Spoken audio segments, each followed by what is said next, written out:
नमस्कार दोस्तों। NK Sharma Railway Classes Jaipur के इस यूट्यूब चैनल पर आप सभी का स्वागत है। आज अपन वीडियो डिस्कस करेंगे previous year question second class. First class में अपन ने टेक्निक देखी थी, अब सेकंड क्लास में अपन देखेंगे कुछ नई चीज़ों के साथ। तो आज स्टार्ट करते हैं अपन। देखें क्वेश्चन नंबर फर्स्ट देखें। ये है ट्रिग्नोमेट्री का, किसका है? ट्रिग्नोमेट्री का है। और ये ALP CBT 2 21/1/2019 में आया हुआ क्वेश्चन है। क्वेश्चन बहुत सिंपल है। क्या कह रहे हैं? साइन 16 बटे कॉस 74। साइन 16 बटे कॉस 74। अब ध्यान देना इधर, इसको बिल्कुल करते हैं अपन आसान तरीके से। एक तो अपन ने कहा भाई साइन 16 है, कितना है? साइन 16 बटे कॉस 74, यही दे रखा है। अब मैं यहां पर कहता हूं कि साइन 16 को ऐसे के ऐसे लिख दो भाई, और कॉस 74 इसको मैं बदलना चाहता हूं 90 प्लस 16। लिख सकता हूं या नहीं? 90 प्लस 16 लिख सकता हूं या नहीं? लिख सकता हूं, क्योंकि 90 में से अगर 16 जाएंगे तो 74 ही तो हो रहे हैं, कोई दिक्कत नहीं है। तो आप कहोगे सर साइन 16 तो ऐसे कैसे आ गया? नीचे कॉस 90 माइनस थीटा चेंज हो जाएगा किसमें? साइन थीटा में। और थीटा की जगह कितना लिखा हुआ है? 16।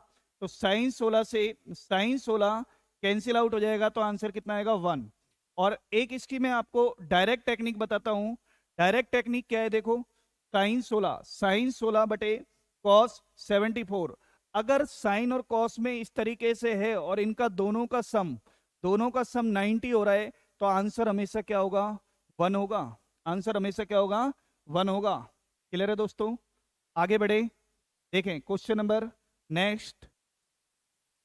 किसी त्रिभुज ABC में AB बराबर 35 सेंटीमीटर है, AB बराबर 35 सेंटीमीटर, कॉमा BC बराबर कितना दे रखा है? 12 सेंटीमीटर। BC बराबर कितना दे रखा है? 12 सेंटीमीटर दे रखा है। और एंगल बी 90 डिग्री दे रखा है। तो AC की लंबाई ज्ञात करनी है। तो देखें एक बार, मेरे पास ये कोई समकोण त्रिभुज है, राइट ट्रायंगल है, ये 90 डिग्री दे रखा है।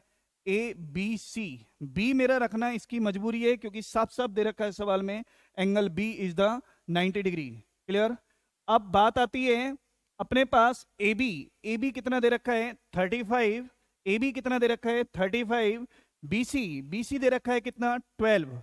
BC दे रखा है कितना? 12। और निकालना क्या है भाई? AC निकालना है। क्या निकालना है? AC। अब देखो, वैसे तो अपन इसको सीधा ट्रिपलेट नंबर से करें तो ये अपना 2 सेकंड का सवाल है, लेकिन अगर अपन ट्रिपलेट नंबर नहीं याद है तो अपन को टाइम बहुत ज्यादा लगेगा। तो एक बार मैं इसको पाइथागोरस प्रमेय से करता हूं। पाइथागोरस प्रमेय क्या कहती है भाई? कर्ण स्क्वायर बराबर आधार स्क्वायर प्लस लंब स्क्वायर। कर्ण स्क्वायर बराबर आधार स्क्वायर प्लस लंब स्क्वायर। आधार आपको कितना दिख रहा है? आधार आपको दिख रहा है 12 का स्क्वायर। 12 का स्क्वायर। और लंब लंब यानी कि 35 का स्क्वायर। तो 12 का स्क्वायर कितना होता है भाई? 144। और फर्स्ट वीडियो जो अपन ने बनाई थी बेसिक मैथ की, उसमें साफ साफ बताया था, पहली पहली जो अपनी पॉइंट की जो बात हुई थी, फर्स्ट पॉइंट की, उसमें यही बताया था सर 35 जिनके पीछे 5 आ रहे हो उनको मल्टीप्लाई करना तो बेहद आसान है। आपने क्या किया था? 5 का स्क्वायर 25, और इसको केवल एक बढ़ा के गुणा, यानी कि 12 25। अब देखो, ये छोटी छोटी चीजें मैंने आपको कही थी।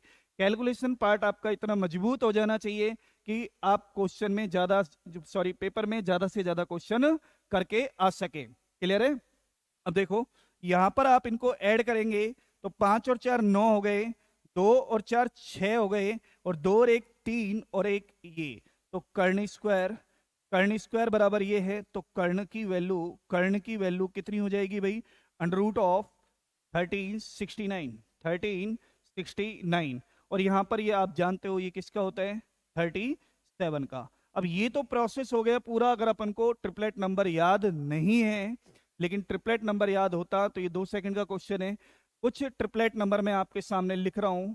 ट्रिपलेट नंबर क्या है? ये ट्रिपलेट नंबर मैंने चर्चा की थी फर्स्ट वीडियो में भी।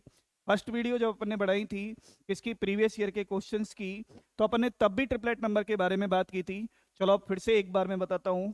देखो, ट्रिपलेट नंबर, पहली बात तो ट्रिपलेट नंबर की जो बात होगी वो कहां होगी? केवल और केवल राइट ट्रायंगल में, यानी कि समकोण त्रिभुज में। तो ये जो आपके पास साइड है, ये भुजाएं हैं, ये किसकी है? समकोण त्रिभुज की। और ये सबसे बड़ी भुजा जो मैं पीछे की साइड लिख रहा हूं, ये सबसे बड़ी भुजा हमेशा क्या कहलाती है? कर्ण कहलाती है। क्या कहलाती है? कर्ण कहलाती है। अच्छा, 3 का दुगुना 6, 4 का दुगुना 8 और 5 का दुगुना कितना होगा? 10। 3 का तिगुना कितना होगा? 9। 4 का तिगुना 12 और 5 का तिगुना कितना होगा भाई? 15। कोई दिक्कत नहीं है। अब आगे बढ़े। मैंने लिखा यहाँ पे 5, 12, 13, 8, 15, 17, 20, 21, 29, 9, 40, 41, 10, 24, 26, 12, 35, 33। अब आप देख रहे हो सर अपने पास ये जो लास्ट में आपने लिखाया है ये मैच करता नजर आ रहा है। 2 भुजा अपन को दे रखी है, तीसरी भुजा अपन से पूछ रहा है, तो वो तीसरी भुजा आपको डायरेक्ट समझ में आ रही है। कितनी है भाई? 37। 37 इज द अपना राइट आंसर। ये बी ऑप्शन अपना सही हो जाएगा। क्लियर है सभी को? कोई दिक्कत इस क्वेश्चन में? तो पैटर्न से देखा तो अपन ने ये रहा, और अपन ने डायरेक्ट कहा कि अपन 2 सेकंड में, अगर आपको ट्रिपलेट नंबर याद है तो आपको 2 सेकंड से ज्यादा इस सवाल में टिक करने में लगेंगी नहीं। कि आपको पता है कि 12, 35, 37 क्या होता है? ट्रिपलेट नंबर होता है। और यहां पर आपको हिंट दे ही रखी है कि angle is B is the 90 degree. कितना दे रखा है? 90 डिग्री, यानी कि समकोण त्रिभुज है। क्लियर है? आगे बढ़े तो दोस्तों नेक्स्ट क्वेश्चन पे चलते हैं अपन। Question number 5। उस घन के विकर्ण की लंबाई, उस घन के विकर्ण की लंबाई ज्ञात कीजिए जिसकी भुजा 3 सेंटीमीटर है। उस घन के विकर्ण की लंबाई ज्ञात करनी है जिसकी भुजा कितनी है? 3 सेंटीमीटर है। अब देखो, एक होता है वर्ग, एक होता है क्या? वर्ग, और एक होता है क्या? घन। वर्ग, वर्ग में अपन समझे, देखो वर्ग क्या है? वर्ग मैंने ये लिया, ये वर्ग है, ठीक है। और ये क्या है? घन है। क्या है ये? घन है, राइट। अब यहां आप देखना, मैंने कहा कि वर्ग, वर्ग अगर ये a है तो ये वर्ग का जो विकर्ण है ये हो जाएगा a√2। तो वर्ग का जो विकर्ण होगा, वर्ग का जो विकर्ण होगा वो विकर्ण कितना होगा भाई? वर्ग का जो विकर्ण होगा वो विकर्ण कितना होगा? √2 गुणा भुजा। कितना होगा? √2 गुणा भुजा।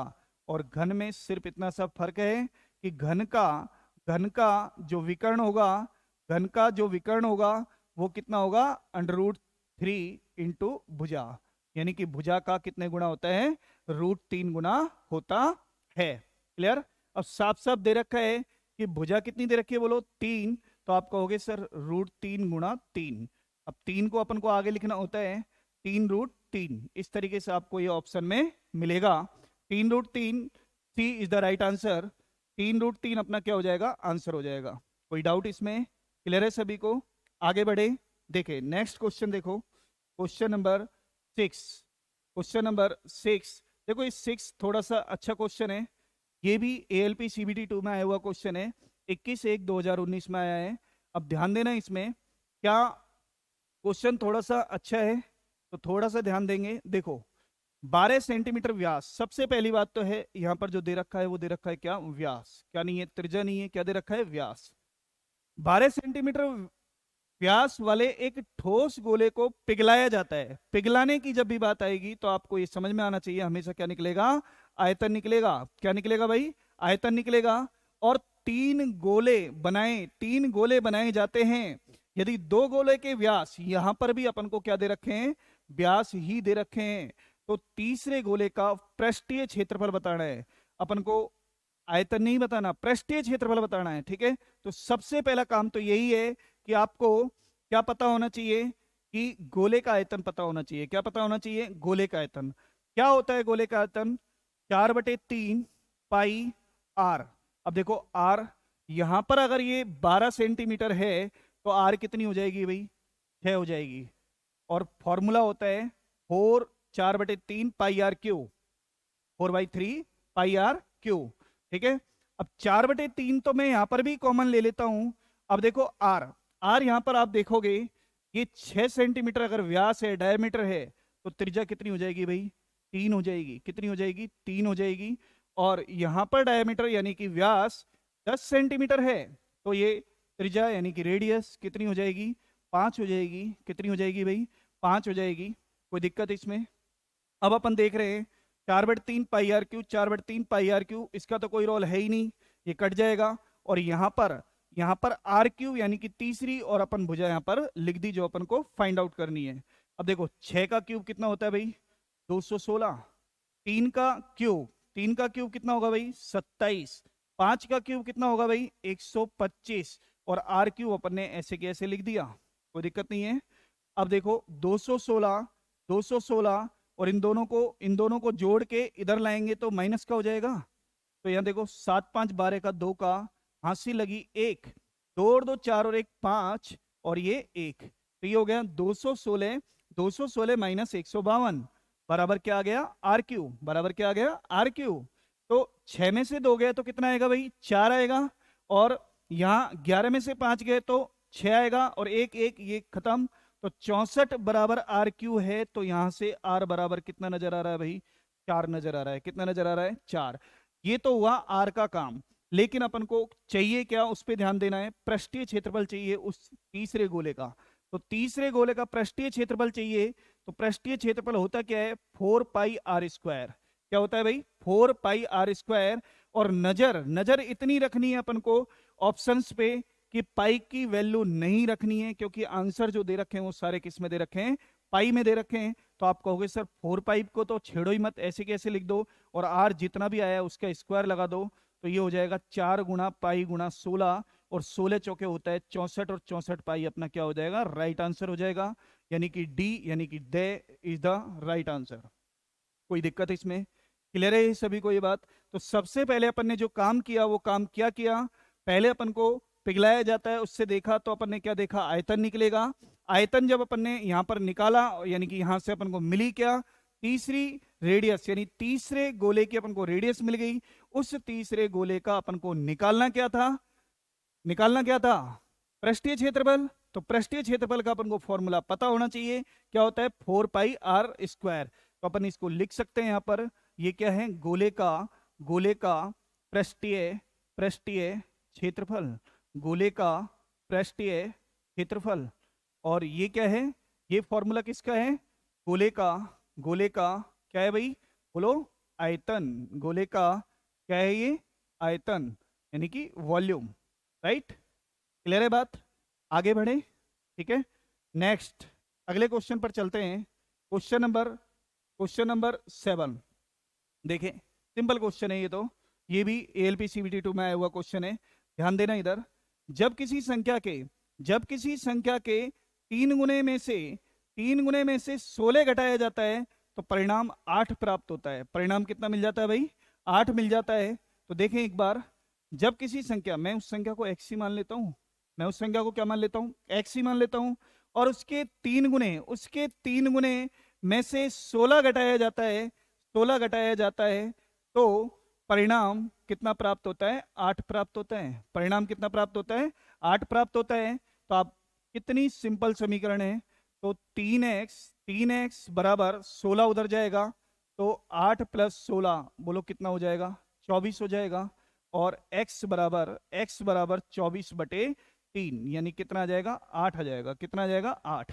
ये x की वैल्यू आई है, ये किसकी वैल्यू है x की।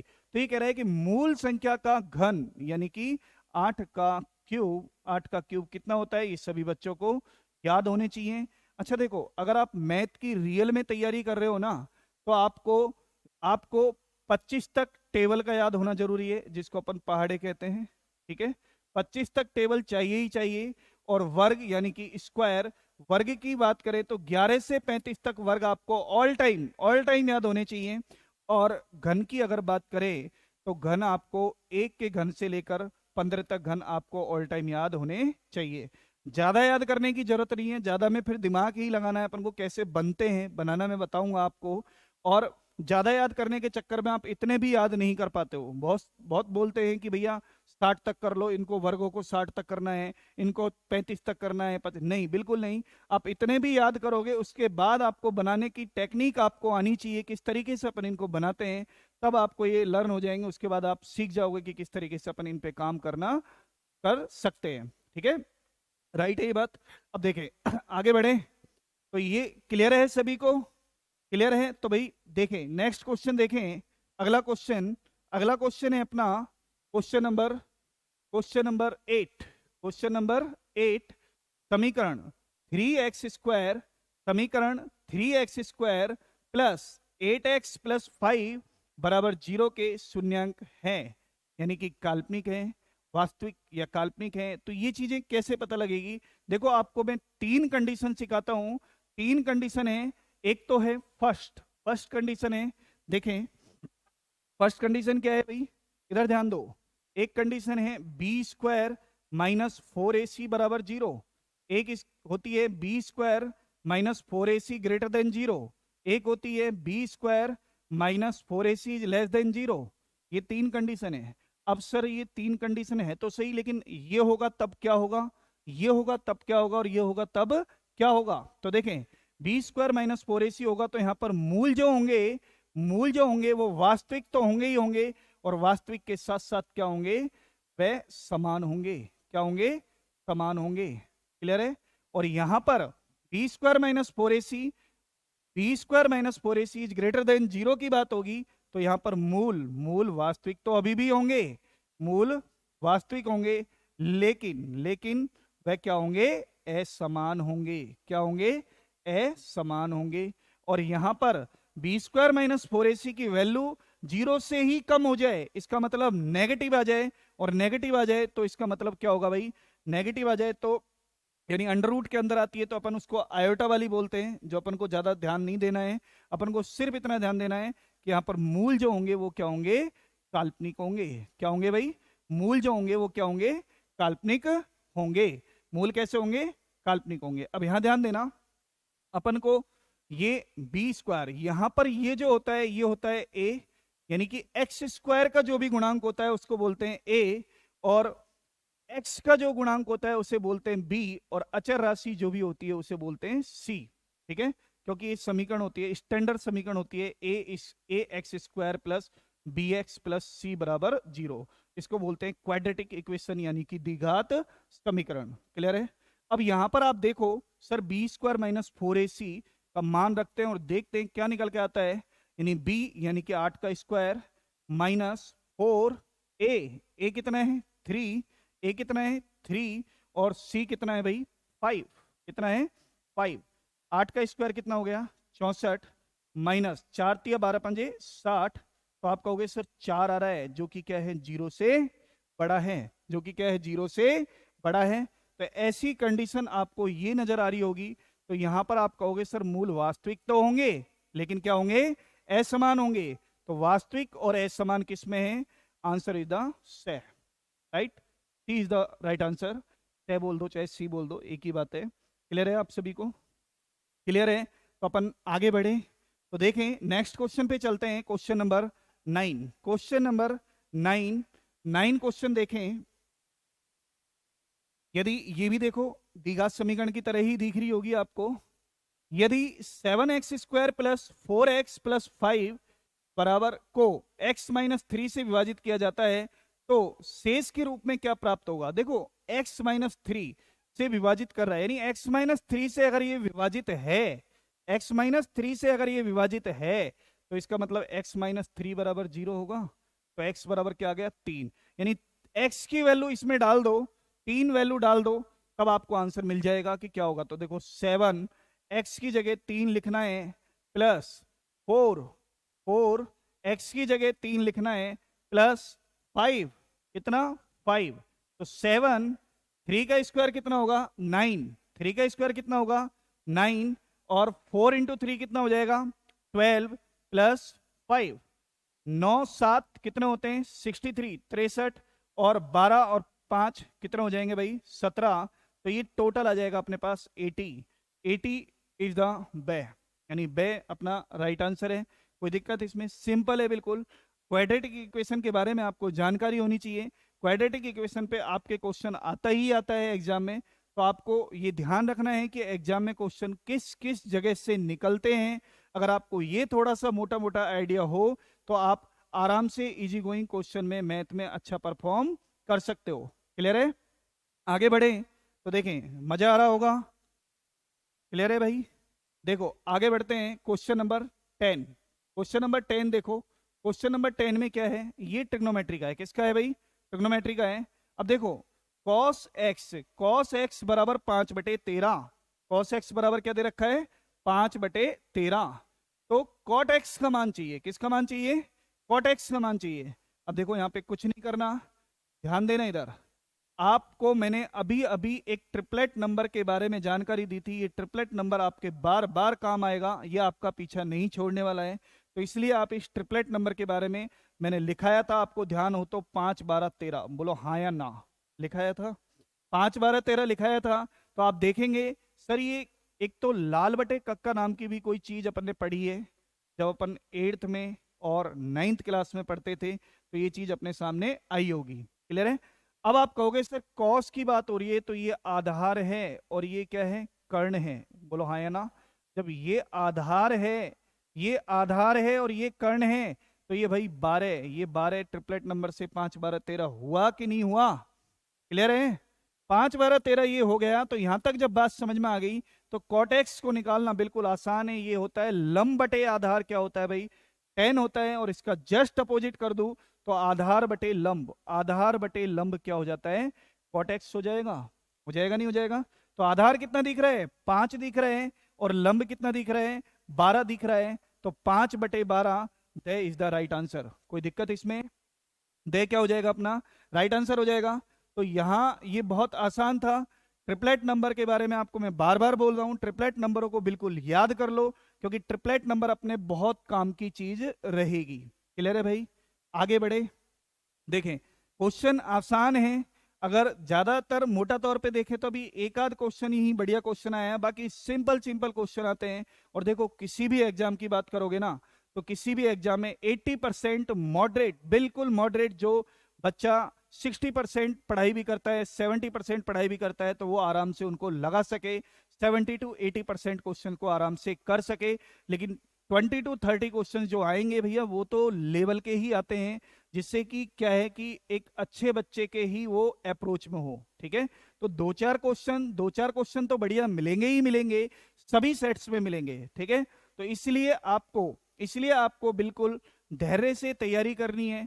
जो 2-3 क्वेश्चन है उनके लिए वर्क पहले बाद में करना है। पहले आप 25 में से 22 क्वेश्चन या 30 में से 25 क्वेश्चन के अराउंड ऑफ पहुंचो। क्लियर है भाई? आगे बढ़े। देखे क्वेश्चन नेक्स्ट है अपना, क्वेश्चन नेक्स्ट 11, क्वेश्चन है 11।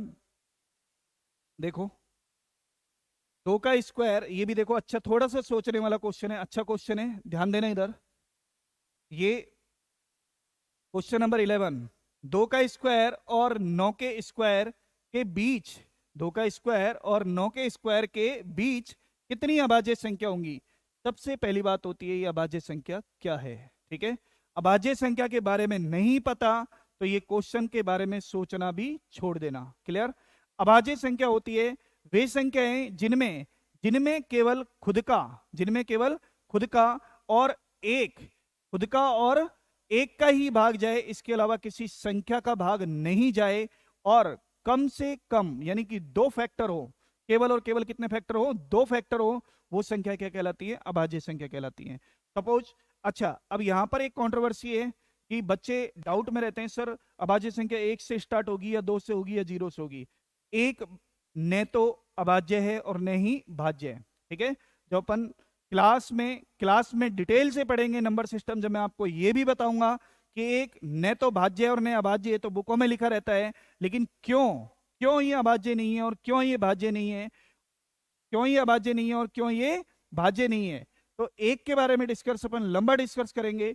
और अब मैं बताता हूं आपको अभाज्य संख्या स्टार्ट कहां से होंगी भाई? 2 से होंगी। कहां से होंगी? 2 से। अच्छा एक क्वेश्चन ये पूछ लिया गया था एक एग्जाम में कि एकमात्र वह अभाज्य संख्या जो सम संख्या है, तो भी आंसर क्या आएगा? 2 ही आएगा, क्योंकि 2 के अलावा जितनी भी अभाज्य संख्या है वो सारी की सारी क्या है? विषम संख्या है।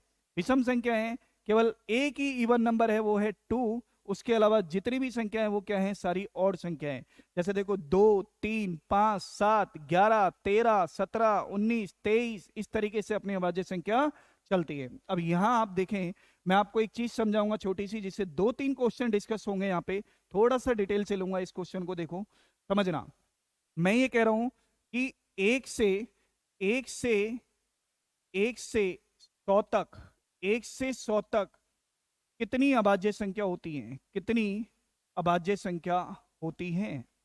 अभाज्य संख्या होती है 1 से 100 तक कितनी अभाज्य संख्या होती है?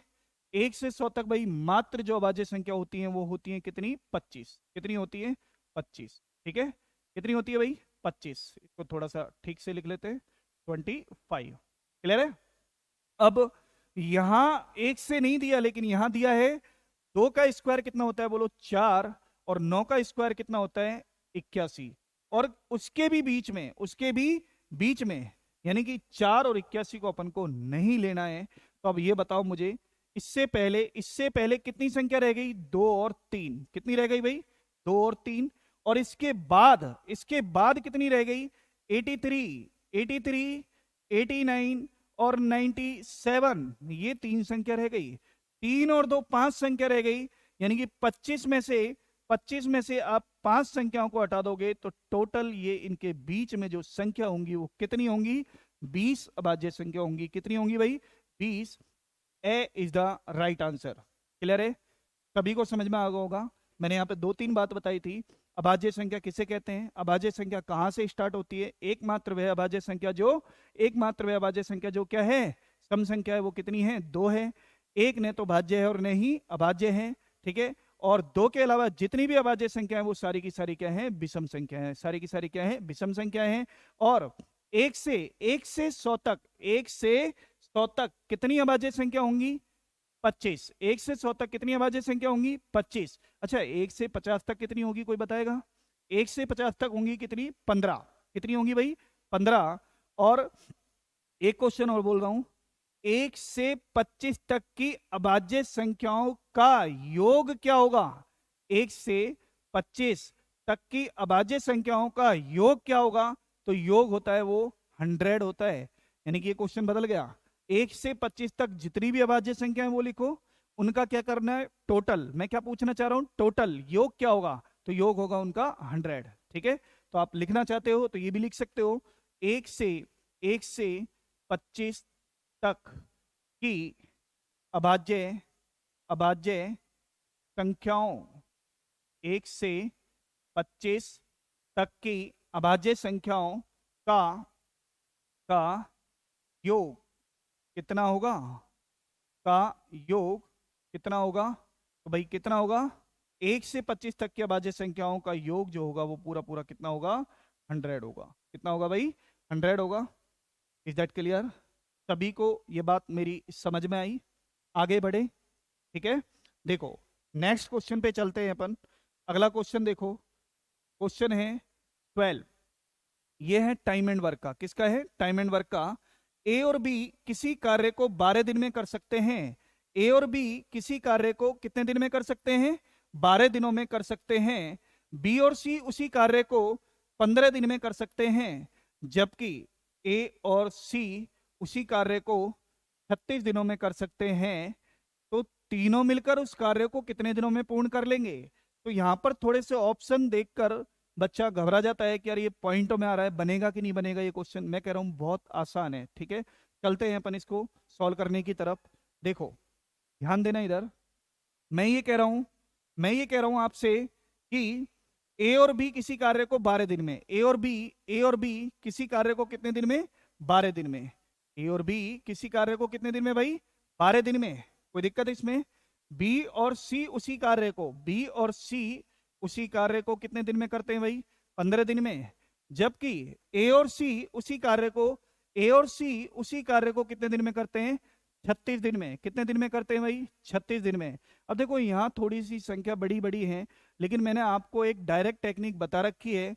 आपको पकड़नी है इनमें सबसे बड़ी संख्या कौन सी। समझ में आ रही है? देखो ये बच्चों का सा काम नहीं करना है 12, 15, 36 का एलसीएम लेने बैठ जाओ। 36 बड़ी संख्या है और 36 गुणा 5 180, और 180 में सभी का जा रहा है। तो आप कहोगे सर हाँ 180 ये अपना कुल काम आ गया। 180 में अगर आप 12 का भाग दोगे तो आपको 15 मिलेगा, और 180 में अगर आप 15 का भाग दोगे तो 12 मिलेगा, और एक 36 में आप 5 का, सॉरी 180 में आप 36 का भाग दोगे तो कितना मिलेगा? 5 मिलेगा। कोई दिक्कत? अब यहां पर आप देख रहे हो कि जब मैं कह रहा हूं ये ए बी 2 बार आ रहा है, बी भी 2 बार है और सी भी 2 बार है। अगर मैं ये कहूं 2A plus 2B plus 2C, या फिर मैं दो सब में से कॉमन भी तो निकाल सकता हूं। क्लियर है? तो मैं कहूंगा भाई दो दो A प्लस बी प्लस सी का एक दिन का काम, एक दिन का काम क्या हो जाएगा भाई? 15 12 27 और 5 कितने होते हैं भाई? 32 होते हैं। कितने होते हैं? 32। अब आप कहोगे सर ए प्लस बी प्लस सी का एक दिन का काम कितना हो जाएगा? 32/2 यानी कि 16 हो जाएगा। और मैंने आपको ये बता रखा है कि टाइम एंड वर्क में ये ध्यान रखना, जिसका भी पूछा होगा, जिसका भी पूछे, उसके एक दिन के काम यानी कि वन डे वर्क पे पहुंच जाओ, सवाल 80% वहीं खत्म हो जाता है। क्लियर है? अब वनडे वर्क अपन को मिल गया है, सीधा काम कितना करना है? 180 करना है, और तीनों से करा देते हैं। और तीनों की एफिशिएंसी कितनी है? 16 है। आप देख रहे हो लास्ट की दो डिजिट देखोगे तो 4 का पूरा पूरा भाग जा रहा है भाई, 16 में भी जा रहा है और 80 में भी जा रहा है। तो इसका मतलब 4 से तो कटनी है ही। तो 4 चौके 16 और 4 पंजे 20, और यहां 4 चौके 16। आप कहोगे सर 44 होता, तो 44/4 11 आ जाता, लेकिन ये 45 है भाई, 1/4 का मतलब 54 और आ जाएगी, तो 11.25। बताओ कोई कठिन था क्या ये? अबे कुछ भी कठिन नहीं है, कोई टिपिकल नहीं है, बिल्कुल सिंपल कैलकुलेशन है। बस थोड़ा सा आपको ध्यान से करना है और कुछ भी नहीं। आप देखोगे यहाँ पे, अच्छा देखो थोड़ा सा ध्यान रखना, 11.15 और 11.25 यानी कि बहुत नियरेस्ट ऑप्शन दे रखे हैं। तो आपको थोड़ा सा जब सॉल्व करो तो थोड़ा सा ध्यान देने की जरूरत है। क्लियर है? यहां तक सभी को समझ में आ रहा है? मजा आ रहा है? चलो आगे बढ़ें। क्वेश्चन नंबर 12 अपन ने कंप्लीट कर लिया। आगे बढ़ते हैं, क्वेश्चन नंबर इस पे चलें 13 पे। देखो ये आ गया आपके पास एडवांस मैथ का। किसी यदि किसी समचतुर्भुज का यदि किसी समचतुर्भुज का क्या समचतुर्भुज का क्षेत्रफल कितना दे रखा है भाई? 96 वर्ग सेंटीमीटर, और पहला विकर्ण 6 सेंटीमीटर हो तो इसके दूसरे विकर्ण की लंबाई कितनी होगी? ठीक है, तो यहां देखो समचतुर्भुज के बारे में थोड़ा सा आप समझोगे, जब चीजें समझ में आएंगी तो मैं इसको थोड़ा सा समझाता हूं कि आखिर समचतुर्भुज आपको कैसा दिखता है। आपने काजू की कतली तो खाई होगी, ठीक है, आपने पतंग तो देखी होगी, समचतुर्भुज है वो। क्लियर है? यानी कि रोम्बस, यानी कि क्या है? समचतुर्भुज है, रोम्बस इसको इंग्लिश में बोलते हैं। अब समचतुर्भुज की थोड़ी सी खासियत पढ़ लेते हैं। देखो डिस्कस तो अपन जब इसको एडवांस में पढ़ेंगे तो बहुत अच्छे से खोल के पटक देंगे, लेकिन अभी इतना ही कि ये क्वेश्चन अपन को अच्छे से, बिल्कुल अच्छे से समझ में आ जाए, तो इतना तो अपन समझे। क्लियर? अब समचतुर्भुज की प्रॉपर्टी होती है कि इसकी चारों भुजाएं क्या होती है बोलो? समान होती हैं। ठीक है, और इसके विकर्ण क्या होते हैं? इसके विकर्ण एक दूसरे को ओनली समद्विभाजित ही नहीं बोलेंगे, क्या बोलेंगे? लंब समद्विभाजित करते हैं। क्या करते हैं? लंब समद्विभाजित करते हैं। अच्छा ये लंब अब क्या आ गया? इसका मतलब है कि यहां पर जब ये काटेंगे तो 90 डिग्री का एंगल बनाते हुए काटेंगे। क्लियर है? कितने डिग्री का? 90 डिग्री का। ठीक है, यहां पर जो एंगल बनेगा वो 90 डिग्री का, यानी कि समान दो भागों में तो बांटेंगे अपन इसको, कोई भी आइडेंटिटी यानी कि ए बी सी डी अपन इसको आइडेंटिफाई कर देते हैं, ए बी सी डी, और इसको बीच वाले जो ये सेंटर है इसको अपन ले लेते हैं ओ। क्या ले लेते हैं? ओ बिंदु बोल देते हैं, जहां पर ये क्या कर रहे हैं? प्रतिच्छेद कर रहे हैं, काट रहे हैं। ठीक है, अब आप कहोगे सर ए ओ की वैल्यू और ओ सी की वैल्यू बराबर होगी भाई? ए ओ की वैल्यू और ओ सी की वैल्यू क्या होगी? बराबर होगी। उसी तरीके से बीओ की वैल्यू और ओडी की वैल्यू भी क्या होगी? बराबर होगी। केवल और केवल मैंने कहा है कि बराबर ही नहीं होगी, यानी कि समद्विभाजित ही नहीं करते, क्या करते हैं? लंब समद्विभाजित करते हैं, कि यहां पर जो बनने वाला जो एंगल होगा वो कितने डिग्री का बनेगा? 90 डिग्री का बनेगा। ठीक है, और इनके चारों पोर्शन कितने भाग हो गए? 1 2 3 4। चारों पोर्शंस का जो अपन को क्षेत्रफल है वो दे रखा है 96। कितना दे रखा है? 96। और सभी का इक्वल इक्वल होगा, सभी का इक्वल इक्वल होगा, तो इसमें कितने का भाग दे दें? 4 पोर्शन है तो 4 का भाग दे देंगे, तो आप कहोगे सर 24। 24 एक पोर्शन का क्या आ गया? क्षेत्रफल आ गया। और अपन ने ये वाला पोर्शन उठा लिया, और अपन कहेंगे 1/2, 1/2 1/2, और यहां से अपन कहेंगे कि पहला विकर्ण कितना है? 6। अच्छा ध्यान देना, अगर विकर्ण भाई पूरा 6 है तो आधा कितना हो जाएगा 3, और दूसरा विकर्ण यानी मैंने D2 लिख दिया, दूसरा विकर्ण अपन को निकालना है। डी मैंने क्यों बोला है कि डायगोनल बोलते हैं, क्या बोलते हैं विकर्ण को, डायगोनल बोलते हैं, इसलिए डी लिख दिया। तो बराबर कितना हो गया 24, यानी कि जो समचतुर्भुज का क्षेत्रफल होता है वो होता है 1/2 गुणा पहला विकर्ण गुणा दूसरा विकर्ण, यानी कि विकर्णों का गुणनफल। ठीक है, अब मैं यहां से देख रहा हूं 3 एकम 3 और 3 8 24, और ये आप ध्यान रखना जब बराबर के दोनों साइड संख्या होती है तो ऊपर की ऊपर कट जाती है, नीचे की नीचे कट जाती है, केवल केवल और केवल क्रॉस मत काटना, क्रॉस क्या होती है मल्टीप्लाई होती है। तो आप यहाँ कहोगे सर D2 की जो वैल्यू आई है वो आई है 8 दूनी 16, कितनी आई है 16। अब ये भी ध्यान रखना ये 16 आई है, जैसे मैंने 6 को 3 किया था तो ये 16 आई है, तो 16 और 16 कितनी हो जाएगी 32, 16 और 16 कितनी हो जाएगी 32, कितनी हो जाएगी भाई, तो दूसरा विकर्ण आ जाएगा कितना 32, क्योंकि अपन इसी में बात कर रहे थे इसीलिए अपन ने 6 को 3 बोल दिया था, और इसीलिए अपन कह रहे हैं कि ये 16 आई है तो फिर ये कितनी हो जाएगी 32 हो जाएगी, यानी बराबर होगी 16 और 16 32 हो। कोई दिक्कत इस बात में, क्लियर है। समचतुर्भुज का ये क्वेश्चन था, आपके समझ में आ गया, ये से इज द राइट आंसर होगा इसका। ठीक है, कोई दिक्कत यहाँ तक, क्लियर है, कंसेप्ट बहुत अच्छा है। ठीक है, यहाँ पर ज्यादा फॉर्मूले नहीं कि भुजा बराबर 1/2 रूट D1 का स्क्वायर प्लस D2 का स्क्वायर, इस तरीके से नहीं, चीजों को क्रिटिकल नहीं पढ़ना है, चीजों को क्या करना है थोड़ा सा अपन को ऑपरेशन करना है उनका, बिल्कुल अपन को क्रिटिसाइज नहीं, सिंपली वे में समझने की कोशिश करनी होगी। क्लियर है भाई, आगे बढ़े, नेक्स्ट देखो, आगे बढ़ते हैं क्वेश्चन नंबर 14 क्वेश्चन आ गया भाई ये अपने पास किसका, CI एंड SI यानी कि चक्रवृद्धि ब्याज व साधारण ब्याज। ये कह रहा है कि 100 रुपए की राशि पर 2 वर्ष के लिए 10% वार्षिक दर पर चक्रवृद्धि ब्याज और साधारण ब्याज में अंतर क्या होगा। अब देखो यहां पर ध्यान देना, 10% है, मैंने कहा था मैं चक्रवृद्धि ब्याज में कहीं भी कोई भी फॉर्मूला यूज नहीं करता हूं, बिना फॉर्मूले के पूरे चक्रवृद्धि ब्याज को अपन खत्म करते हैं। अब देखो 10% का मतलब 1/10 मैंने लिख दिया, यानी कि ये परसेंटेज रूप है और ये इसका फ्रैक्शन यानी कि भिन्न रूप है। ठीक है, मैं कहूंगा भाई 100 रुपए है मेरे पास, कितने रुपए हैं 100 रुपए, और 1/10 यानी कि कितने हो जाएंगे 10 रुपए, फिर से 1/10 कितने रुपए हो जाएंगे 1 रुपए, कितने रुपए हो जाएंगे 1 रुपए, क्योंकि मैं जानता हूं कि चक्रवृद्धि ब्याज, पहली वीडियो में भी मैंने बताया था कि 2 साल का पैटर्न ए और बी, और 3 साल का पैटर्न क्या होता है 3 बार ए, ये सब लिखने की कोई जरूरत नहीं पड़ेगी, पहले लिखते थे अब लिखने के पैटर्न भी गए, सीधा डायरेक्ट अपन करेंगे, ये 2 1 बोला जाएगा और ये 3 3 1 बोला जाएगा, क्या बोला जाएगा 3 3 1, यानी 2 1 का मतलब होगा 2 बार ए और 1 बार बी, और वहां 3 3 1 का मतलब है 3 बार ए 3 बार बी और 1 बार सी। तो अपन को फिलहाल जरूरत है 2 वर्ष की, तो अब कहेंगे 2 1, तो इसको 2 से गुणा करो और इसको 1 से गुणा करो, तो आप कहोगे सर 20 रुपए तो ये हो गए और 1 रुपए ये हो गया, यानी कि ब्याज जो CI है वो मिल गया कितना 21 रुपए, कितने रुपए मिल गया 21 रुपए। साधारण ब्याज 2 साल का तो कोई दिक्कत ही नहीं है, आपको पता है साधारण ब्याज यानी कि 10 रुपए, 10 को 2 से गुणा करो, क्योंकि साधारण ब्याज प्रत्येक साल क्या मिलता है समान मिलता है, तो 10 दूनी 20, यानी कि SI कितना हो जाएगा अपने पास 20 हो जाएगा। तो वो केवल अपन से डिफरेंस पूछ रहा है, अंतर पूछ रहा है, तो अंतर कितना हो जाएगा CI और SI का, केवल और केवल 1 रुपए, कितने रुपए हो जाएंगे 1 रुपए, इसका राइट आंसर होगा, कितने रुपए हो जाएंगे 1 रुपए।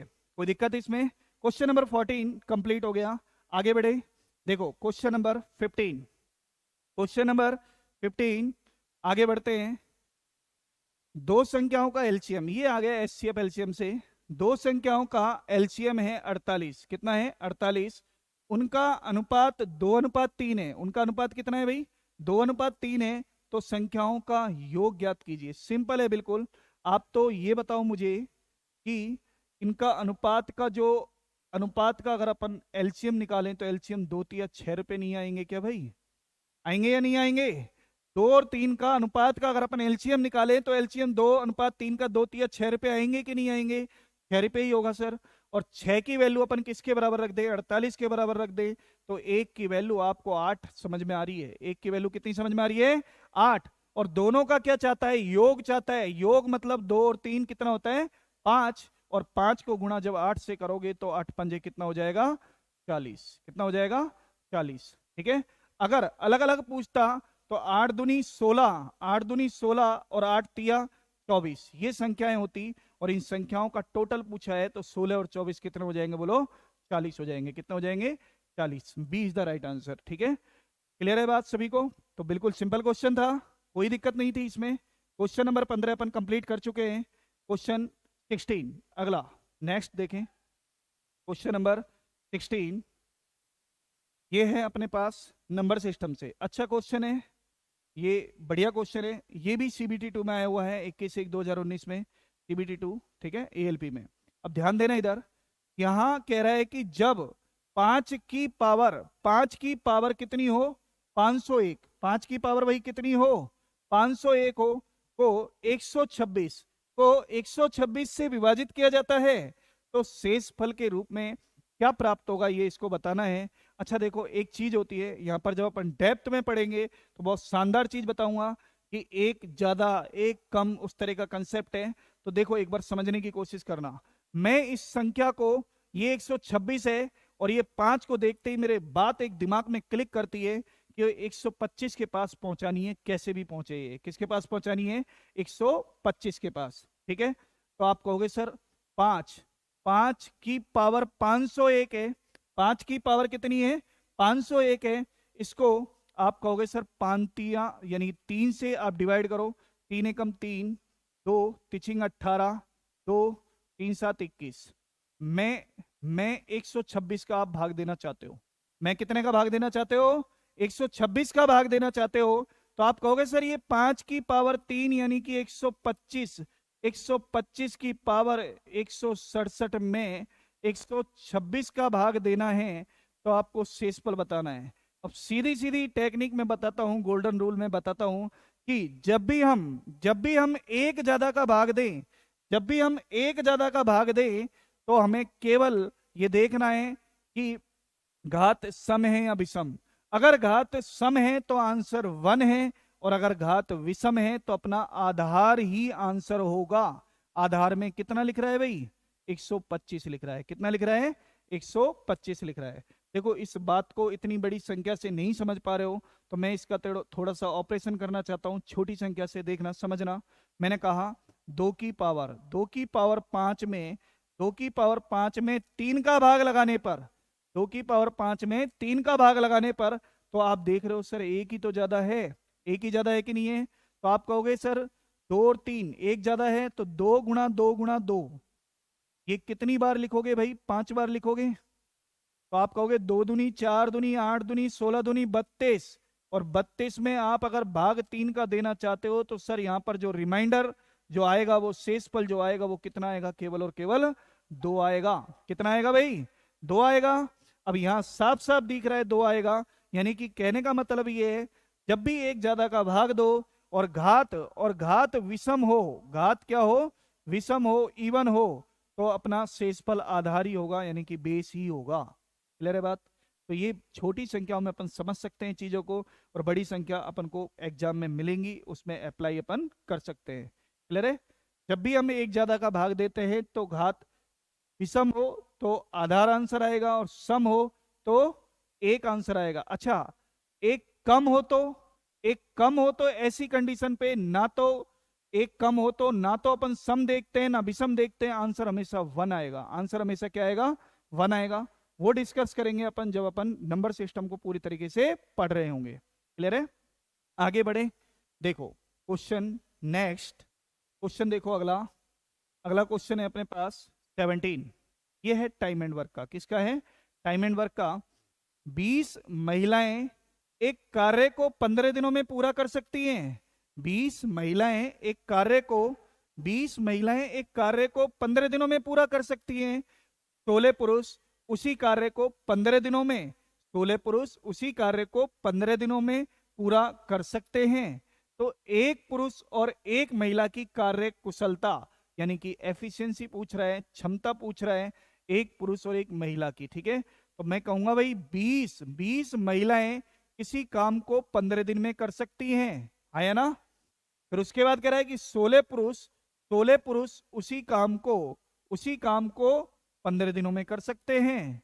तो यहां से 15 से 15 तो कट जाएगा, और 4 से काटोगे तो ये 5 बार आएगा, और ये 4 बार कटेगा, तो आप कह रहे हो कि सर पुरुष की क्षमता तो 5 है और वुमेन की क्षमता कितनी है, 4 है। और ये चीज मैंने आपको बहुत अच्छे से समझा रखी है। जब इसकी वैल्यू देखोगे तो इधर और इसकी वैल्यू देखोगे तो इधर, क्योंकि आपको ये नहीं करना पड़े कि जैसे W/P बराबर 4/5, फिर बोलो सर W की क्षमता ये और P की क्षमता, नहीं, इतना करने की जरूरत नहीं है। जब भी आपको जैसे इस तरीके से मिल जाए, राम और श्याम की, राम शाम का 4/5 है, राम शाम का कितना है, 4/5, तो डायरेक्ट कह दो राम 4 है तो शाम कितना होगा, 5 होगा। कोई दिक्कत नहीं होनी चाहिए इस चीज में, ठीक है। आगे इस पे डिस्कस और भी ज्यादा करेंगे अपन। अच्छा, अब यहां पर देखो आपसे पूछ क्या रहा है, वैसे उस चीज को पकड़ लो। पहले पुरुष है और बाद में महिला है। पुरुष की क्षमता 5 है और महिला की क्षमता 4 है, तो 5:4। यहां गड़बड़ नहीं करनी है, क्योंकि देखो 5:4 अपन को ऑप्शन ए में ही दिख रहा है, और हो सकता है अपन को इस ऑप्शन में तो नहीं दिया, लेकिन 4:5 भी अपन को ऑप्शन में मिल जाए, तो वहां अपनी गलती होने के चांसेस बढ़ जाते हैं, जो कि अपन को गलती नहीं करनी है। ये क्वेश्चन सभी को समझ में आ गया? आगे बढ़े, क्लियर है? देखो भाई, क्वेश्चन नंबर 18, क्वेश्चन नंबर 18 ये है, एक्स और वाई रेशो से संबंधित है। एक्स और वाई सोने और प्लेटिनम की दो मिश्र धातुएं हैं, जो इन धातुओं को क्रम से 5:2 और 5:7 के अनुपात में मिलाकर तैयार की गई हैं। यदि हम इन मिश्र धातुओं की समान मात्राओं को समान मात्राओं को पिघलाकर समान मात्राओं को पिघलाकर एक तीसरी मिश्र धातु जेड बनाते हैं, तो जेड में सोने की मात्रा और प्लेटिनम की मात्रा का अनुपात क्या होगा? अब ध्यान देना, इधर सिंपल तरीके से करेंगे, बहुत ही शानदार टेक्निक से समझाऊंगा इसे, तो समझने की कोशिश करना। कुछ नहीं है, बहुत सिंपल है। देखो, आप तो रेशो उठाते जाओ, 5:2 और फिर है 5:7, कितना है भाई, 5:7, और अपन को पिघलाकर, यदि हम इन मिश्र धातुओं की समान मात्राओं को पिघलाकर एक तीसरी मिश्र धातु जेड बनाते हैं, तो जेड में और सोने की और प्लेटिनम की अपन को क्या चाहिए, रेशो चाहिए। तो देखो, सबसे पहला काम क्या करना है, ये तो सोना बोल देते हैं, इसको तो गोल्ड बोल देते हैं, और प्लेटिनम, इसको प्लेटिनम बोल देते हैं ना। अब देखो, 5 और 2 कितने होते हैं भाई, 7। 5 और 2 कितने होते हैं, 7। क्या किया है मैंने, योग किया है, सिंपल। 5 और 7 कितने होते हैं, बोलो 12। और मुझे 12 और 7 का क्या लेना पड़ेगा, एलसीएम। 12 और 7 का एलसीएम आ जाएगा 12×7 84। कितना आ जाएगा भाई, 84। और आप कहोगे सर 84, इसको 84 बनाने के लिए कितने से गुणा, 12 से गुणा, और इसको 84 बनाने के लिए कितने से गुणा, 7 से गुणा। लेकिन मैथ ये कहती है कि जो काम इधर किया है वो काम इधर भी कर दो और इधर भी कर दो। तो आप कहोगे सर 12 से गुणा कर देते हैं इसको, चलो यहां कर देते हैं, और इसको 7 से गुणा, तो ये 12 पंजे ये तो हो गया 60, और ये हो गया कितना, 5×7 35। और आप कहोगे सर ये भी 12 से गुणा और नीचे वाला 7 से गुणा, तो ये हो गया 12×2 24, और ये हो गया 7×7 49। इनको थोड़ा सा सर्किल में ले लेना, जैसे कंफ्यूजन ना रहे। अब इनको ऐड करोगे तो 60 और 35 95, और यहां ये हो जाएगा 9×4 13 का 3 का, हंसी लगी 1, 4 और 1 5 और 2 7। कहीं भी कोई कटता दूर दूर तक नजर नहीं आ रहा है। तो 95 रेशो 73 यानी कि 73 कहीं दिख रहा है क्या, ये रहा 95 रेशो 73।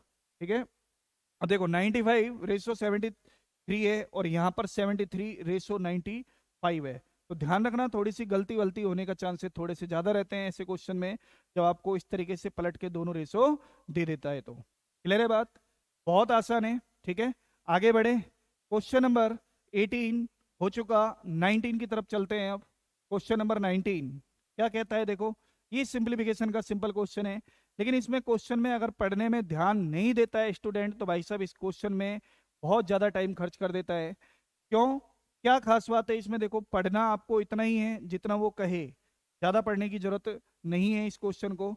ये कह रहा है कि कौन सा विकल्प उस निकटतम लगभग, ये सबसे बड़ी बात है, यानी कि इसको अप्रोक्सीमेट आंसर चाहिए, मान को दर्शाता है जो निम्नलिखित समीकरण में प्रश्न चिन्ह को स्थान आया है। अब देखें, आप ये राउंड फिगर में मोटा मोटा इसको 25 समझो और इसको 3, तो 25 75, तो ये हो गया, आया ना।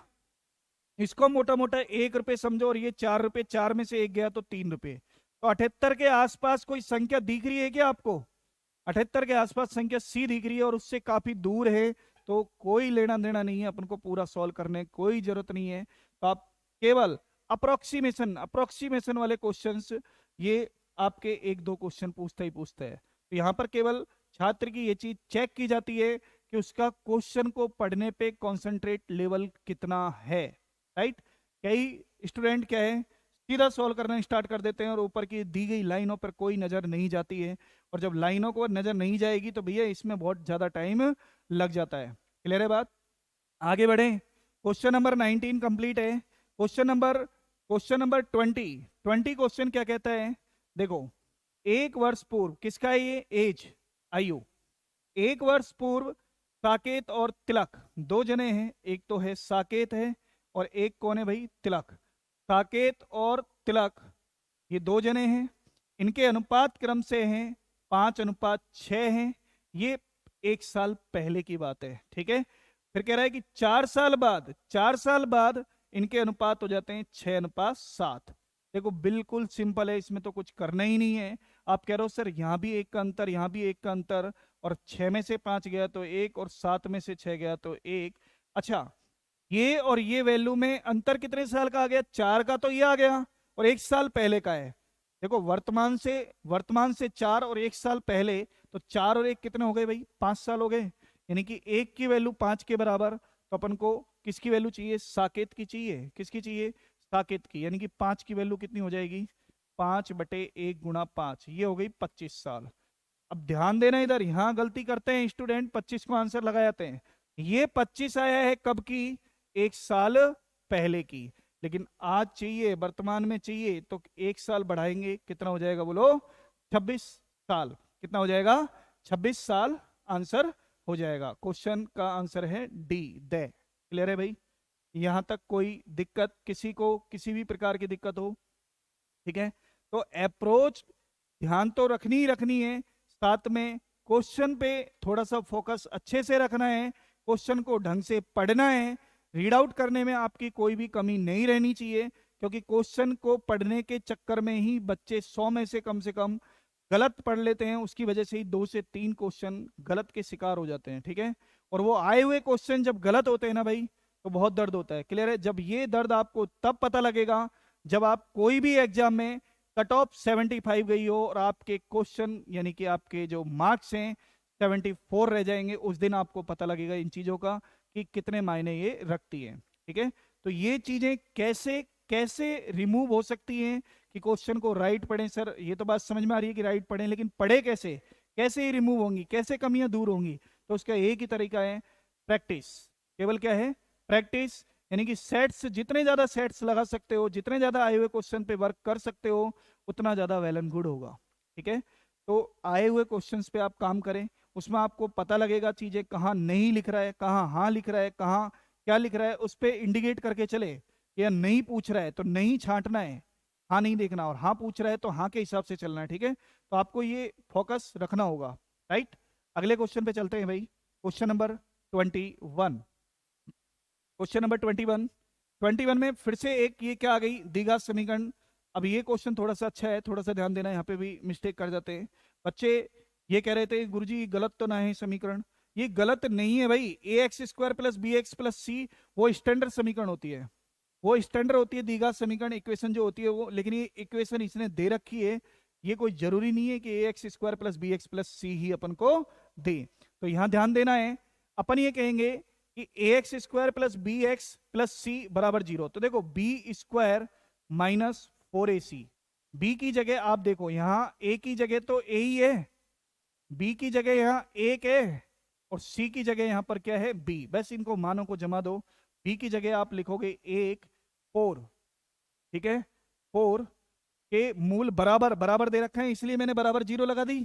तो 4a, a की वैल्यू a ही है, c की वैल्यू b है, = 0। तो 1 बराबर उधर ले जाता हूं, तो इसको कहूंगा सर 4ab लिख दो। तो ab की वैल्यू जो आएगी वो आएगी 1/4, ये 4 नीचे चले जाएगा। यानी कि ab की वैल्यू कितनी मिली आपको, 1/4। यानी कि सी इज द राइट आंसर, से इसका सही ऑप्शन हो जाएगा, ab = 1/4। क्लियर है बात? तो यहां तक आपको दिक्कत कोई, 21 क्वेश्चन अपने हो चुके हैं और सारी शानदार टेक्निक अपन ने बताई है। और आगे बढ़ते हैं इसी तरीके से अपन क्वेश्चन नंबर 22 में ध्यान देना।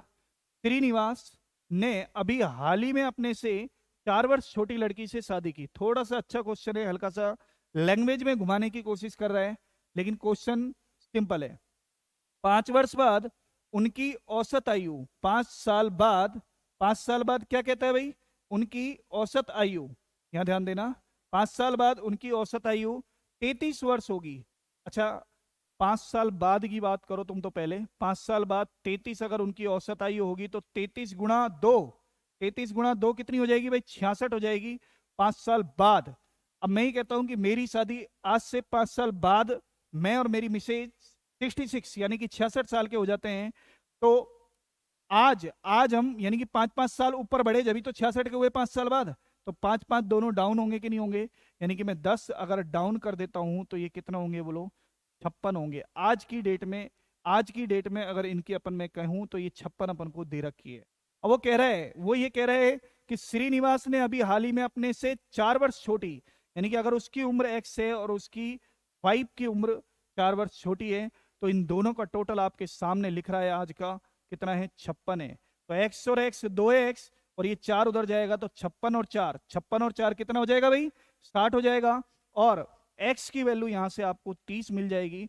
लेकिन इतना ही काम नहीं करना, ये x का मान आया है 30, और जबकि x कौन था, श्रीनिवास लिया था अपन ने, लेकिन श्रीनिवास नहीं पूछ रहा, लड़की की आयु पूछ रहा है। तो 30 में से कितना घटा दोगे आप, 4 घटा दोगे तो कितना हो जाएगा भाई, 26 हो जाएगा। कितना हो जाएगा, 26। यानी कि टी यानी कि से is the right answer, T is the right answer हो जाएगा अपना 26। इज दैट क्लियर, सही है, कोई दिक्कत इसमें? तो थोड़ा सा अपन को ध्यान देना था, थोड़ा सा लैंग्वेज को टिपिकल बनाने की कोशिश कर रहा था। सवाल बिल्कुल आसान है, ठीक है, क्लियर है सभी को? आगे बढ़े, क्वेश्चन नंबर 23 क्वेश्चन देखें। क्वेश्चन नंबर 23 क्या कहता है, ये आ गया आपके पास प्रॉफिट एंड लॉस का, और उसमें भी किसका, डिस्काउंट एंड बट्टा अंकित मूल्य से रिलेटेड। देखो इसको अपन केवल एक परसेंटेज को उठाकर पूरे क्वेश्चन को खत्म कर देंगे। देखो क्वेश्चन को समझो पहले क्या कह रहा है। ये कह रहा है कि जॉन ने एक लैपटॉप उसके अंकित मूल्य पर 25% की छूट पर खरीदा, यानी कि उसकी जो प्रिंट रेट जो भी रही होगी उस पर उसको 25% की छूट दी गई है और उस पर वो खरीद लेता है। यदि उसने लैपटॉप के लिए ये रुपए दिए हैं 28,473 रुपए का भुगतान किया है, तो उसका अंकित मूल्य अपन को बताना है क्या होगा, अंकित मूल्य बताना है क्या होगा। अब ध्यान देना इधर, मैं ये कहता हूं 25% को ही आप इशू बना दो। 25% की वैल्यू कितनी है भाई, 1/4। तो मैं कह रहा हूं कि 4 रुपए जो चीज है उस पर 1 रुपए की छूट हो गई, 4 रुपए की चीज पर 1 रुपए की छूट हो गई, तो वो कितने की बिकी, 3 की बिकी मेरे हिसाब से। लेकिन सवाल के हिसाब से वो कितने की बिक रही है, 28,473 की बिक रही है। कितने की बिक रही है, 28,473 की बिक रही है। तो मुझे क्या निकालना है, अंकित मूल्य, यानी कि 4 की वैल्यू ही तो निकालनी है। तो 28,473/3 × 4, तो देखो 3 से काटो, 3 × 27, 1 बचा, 3 चौके 12, 2 बचा, 3 × 27 और 3 एकम 3। अब यहां ध्यान देना आप, देखो 4 एकम 4 तो कैंसिल करो, ये तो हो ही नहीं सकते, पीछे 4 आएगा। 4 एकम 4, 4 नाम 36 का 6 का हंसी लगी 3, 4 चौक 16 और 3 19 का 1 का 16, 3 19 का 9 का हंसी लगी 1, और 4 नाम 36 और 1 37, 37,964 आंसर तय तय इसका राइट आंसर होगा। क्लियर है सभी को? तो कुछ नहीं करना, केवल मैंने परसेंटेज मात्र को क्वेश्चन उठाया है, परसेंटेज उठा के पूरे क्वेश्चन को सॉल्व कर दिया। सीधा बोल दिया कि 25% कोई वैल्यू है उसको अपन 1/4 लिख सकते हैं। कैसे लिख सकते हैं ये भाई पता होना चाहिए, 25/100, 25 एकम 25, 25 चौके 100, क्योंकि बहुत काम करना है अपन को फ्रैक्शन पे, बहुत ज्यादा। जब अपन परसेंटेज पढ़ेंगे तो पूरा माइंड खुल जाएगा आपका कि किस तरीके से फ्रैक्शन पे काम करना है। मोटी मोटी परसेंटेज भी आपको डायरेक्ट सॉल्व करना आनी चाहिए, ठीक है? तो अपन ने लिखा 1/4। मैंने कहा कि 4 रुपए उस पर अगर अंकित मूल्य है और 1 रुपए की वो छूट देना चाह रहा है, तो वो बिक कितने की रही है, बिकेगी केवल वो 3 रुपए की अपने हिसाब से, और उसके हिसाब से 28,473 की बिकेगी। 3 की वैल्यू 28,473 है, तो 4 की वैल्यू अपन ने फाइंड आउट कर दी, तो 37,964 अपना राइट आंसर होगा। नेक्स्ट क्वेश्चन पे चलते हैं, क्वेश्चन नंबर 24। क्वेश्चन नंबर 24 है किसका, ट्रिग्नोमेट्री का आ गया। साइन थीटा को कॉट थीटा के पदों में व्यक्त कीजिए जहां थीटा एक न्यून कोण है। देखो ये 17/8/2022 ग्रुप डी में आया हुआ क्वेश्चन है, ठीक है। तो इसको भी अपन देखते हैं, साइन थीटा को कॉट थीटा के पदों में, ठीक है। अब देखो यहां पर आप इसमें ऑप्शन से जाओगे तो बहुत आसान काम हो जाता है ऑप्शन से जाने में। देखो इसको ही सॉल्व करो आप, सबसे पहले इसको सॉल्व करोगे तो आप कहोगे सर इसको अपन क्या लिख सकते हैं, 1 + कॉस स्क्वायर थीटा बटे साइन स्क्वायर थीटा। बोलो हाँ या ना। तो sine square theta plus cos square theta, अपने लघुत्तम अगर साइन स्क्वायर थीटा ले लिया तो ये आ जाएगा। और ये सरसमी का है, इसको 1 लिख सकते हो, तो 1 बटे साइन स्क्वायर थीटा आ रहा है। ये तो गलत है, अपन को क्या चाहिए, साइन थीटा चाहिए। क्या चाहिए, साइन थीटा चाहिए। तो ये आंसर नहीं हो सकता। इस पे आओ, बी पे, 1/√1 + कॉस स्क्वायर थीटा बटे साइन स्क्वायर थीटा। तो आप कहोगे सर 1, ये हो जाएगा sine square theta plus cos square theta बटे साइन स्क्वायर थीटा। अब ध्यान देना इधर, साइन स्क्वायर थीटा ऊपर जाएगा लेकिन यहाँ नीचे रूट में है, तो रूट से स्क्वायर कट जाएगा, तो ऊपर जाएगा क्या, केवल साइन थीटा ही तो जाएगा भाई। क्या जाएगा, साइन थीटा। भाई मैं इसको ऊपर ले जाऊंगा, साइन स्क्वायर थीटा के ऊपर रूट लगा हुआ है ऐसे, साइन स्क्वायर थीटा के ऊपर रूट लगा हुआ है, रूट और स्क्वायर कट जाएंगे तो केवल साइन थीटा ही तो ऊपर जाएगा। और ये sine square theta plus cos square theta बराबर कितना होता है, 1 होता है। और 1 के ऊपर रूट लगा हुआ है तो कोई फर्क नहीं पड़ रहा, वो 1 ही आना है। तो ये साइन थीटा आ रहा है, ये बिल्कुल अपना सही आंसर है। बोलो हाँ या ना, राइट आंसर है। Option is the B is the right answer. कोई दिक्कत है इसमें, साइन थीटा को अपन ने कॉट थीटा के पदों में लिख दिया, यानी कि इसका जो आंसर आ रहा है वो साइन थीटा आ रहा है। राइट, क्लियर है ये बात सभी को, कोई दिक्कत है इसमें, क्लियर है। आगे बढ़े, question number 25, question number 25 question देखते हैं। अच्छा ये क्वेश्चन आपका थोड़ा सा डीआई का आ गया है, इसे देखें। क्वेश्चन नंबर 25 देखें, 25 देखो, इसमें क्या कह रहा है, निम्नांकित चार्ट वर्ष ईयर 2012 से 2016 तक। एक तो अपन को कहां से स्टार्टिंग कर रहा है, 2012 से। कहां से स्टार्टिंग कर रहा है, 2012 से। यहां देखो आपको दिख रहा होगा ये 2012, और 2012 से कहां तक बात कर रहा है, 2016 की बात कर रहा है, ठीक है। अच्छा डीआई में पता है स्टूडेंट बहुत ज्यादा परेशान रहता है, लेकिन डीआई भाई साहब मैं कह रहा हूं कि इतनी आसान होती है। अच्छा कोई कोई क्वेश्चन थोड़ा सा होता है कि हाँ करने में मजा आता है, यानी कि थोड़ा सा मॉडरेट लेवल का आ जाता है, लेकिन डीआई बहुत आसान पूछी जाती है। लेकिन बच्चे क्या है, इसको देख दाग के, इतने भारी भरकम को देख दाग के पूरे को पढ़ने के लिए सर बहुत ज्यादा टाइम लग जाता है, इस वजह से क्वेश्चन को कर नहीं पाते हैं, ठीक है। तो अब देखना इसमें क्वेश्चन को पकड़ना क्या होता है, टेक्निक देखना क्या अपन को पकड़ना है इसमें ना। तो ध्यान दो, वर्षों के दौरान एक संगठन के उत्पादन को दर्शाता है, ठीक है। और चार्ट का अध्ययन करें और पूछे गए प्रश्न का उत्तर दे। 2015 से 16, अब देखो केवल इस पे और इस पे फोकस करने की कह रहा है, 2015 और 16, और किसी से बात ही नहीं कर रहा, तक उत्पादन में हुई प्रतिशत वृद्धि। तो देखो ये 12.6 है और ये 18.8 है, अगर ये नहीं दिख रही है तो 12.6 और ये 18.9 है, सॉरी 18 पॉइंट कितनी है, 9। आप यहां डायरेक्ट देख रहे हो, बढ़ी कितनी, 6.3 बढ़ी, किस पर बढ़ी, 12.6 पर बढ़ी, गुणा 100, पॉइंट से पॉइंट हट जाएगा, सीधा सीधा 2 बार कट रहा है, कट रहा है कि नहीं कट रहा, और 2 से इस 100 को काटोगे तो कितना आएगा भाई, 50%। कितना आएगा, 50%, यानी कि ए इज द राइट आंसर। तो ये डीआई का क्वेश्चन था जो 2015 और 16 पे फोकस करना था, बाकी अपन को कोई मतलब नहीं था। प्रतिशत वृद्धि पूछ रहा है तो डायरेक्ट कह दी कितनी बढ़ी, और हमेशा ध्यान रखना पहले वाली राशि पर बढ़ेगा, हमेशा किस पे बढ़ेगा, पहले वाली राशि पर बढ़ेगा। तो ये थे आज अपने 25 क्वेश्चन। टोटल कितने क्वेश्चन थे, 25 क्वेश्चंस। सारे क्वेश्चंस में आपको लगभग लगभग हर टॉपिक को अपन ने कवर किया है, और नई नई टेक्निक्स अपन ने इसमें जानी है, यानी कि क्वेश्चन को जल्दी सॉल्व करने का तरीका अपन ने इसमें सीखा है, ठीक है। अगर आपको ये वीडियो अच्छी लगी हो तो प्लीज ज्यादा से ज्यादा शेयर करें, और इसी तरह की वीडियो पाने के लिए NK Sharma Railway Classes Jaipur के इस यूट्यूब चैनल को जरूर सब्सक्राइब करें। धन्यवाद।